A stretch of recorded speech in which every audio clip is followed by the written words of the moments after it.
कौन सा है? ये ड्रिफ्ट होता है क्या? ड्रिफ्ट? हाँ, ड्रिफ्ट तो मारता ही है कौन सा? मर्सिडीज। मर्सिडीज है।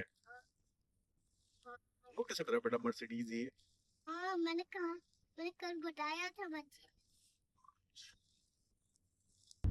अरे नहीं कार चलाना है ना, कार चलाना। हाँ तो कार तो चलाएंगे ही। देखो ये सामने सीएनजी वीयर्स है ना। हाँ पर हो गए तब जाएंगे हम। हाँ, कब जाओगे? Next year? हाँ ओके।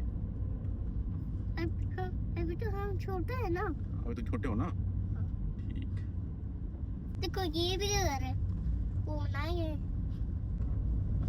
कार। कार।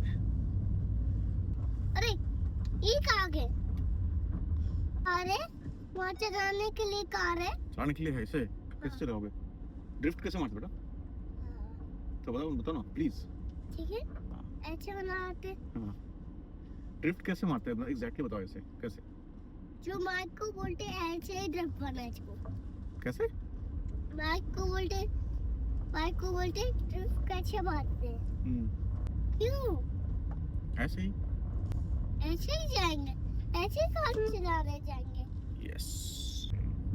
पहाड़ों में कार चलाएंगे ना ऐसे, कैसे? ऐसे ड्रिफ्ट के चलाएंगे। ठीक है।